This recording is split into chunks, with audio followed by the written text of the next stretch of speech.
This is where I'm going to try to teach you like my last 10 years of work in like 5 or 6 slides and move as quickly as possible. Basically what you're doing is you're trying to turn your marketing into an event. You're trying to, you know, I love Christmas. I love Christmas morning. It's just, you're looking forward to it. Your kids are looking forward to it. They just love it. You know, they're counting down the days. And it's just, it's a ritual. There's so much tradition that sets you up for that event. The Super Bowl. How long is there between the conference championships and the Super Bowl? 2 weeks, okay. Did you ever wonder why there's 2 weeks before the Super Bowl when all the other football games there's only 1 week? It's the pre-launch. It's to get them excited about the game. It allows the anticipation to build up before the game. It allows the story to be told. By the end of the 2 weeks, they've interviewed every single player down to the guy who never even gets on the field, right? They're interviewing like the guy who tapes their legs, right? You know, they're interviewing like the cameraman, you know? I mean, they've just interviewed everyone, so it gives time for people to get excited, to get involved, to learn about the story. So what you do is you turn your marketing into an event. Now, Rich, this past summer, he released a big PDF report. I don't remember which one he called that because he's released so many great reports.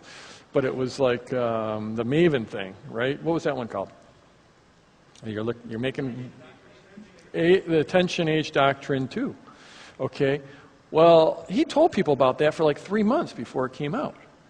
And then when it came out, it's a free report, but people can get it anytime they want. But people were like staying up all night to download that thing. And in the first few hours, he had like tens of thousands of downloads.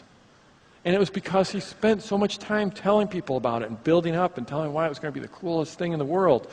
And all that was all for this free report. He worked them into a lather. It was crazy. Then he used the momentum coming out of that report to then release.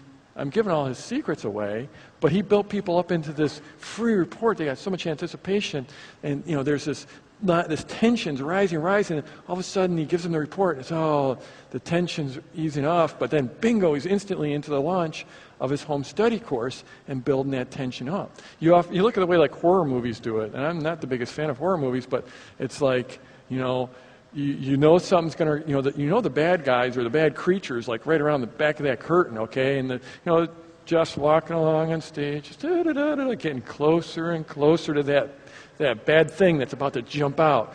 And then I'm like, oh, but no, that's right, I had something over here. No, I think I will go. And the tension's going up and down and up and down. And finally, you know, I do walk around that corner and nothing happens, right? And then you go, oh. And then like 5 seconds later, the thing jumps from around the other corner. And so it's like that, you tell a story with your launch. This is the timeline. Here's tension.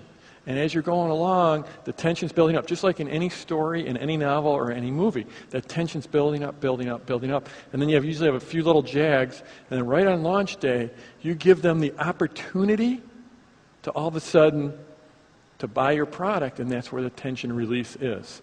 This is very, very powerful. Stories are the most incredible way to communicate with people, and you're basically turning your product release, or your business release, your launch, into a story.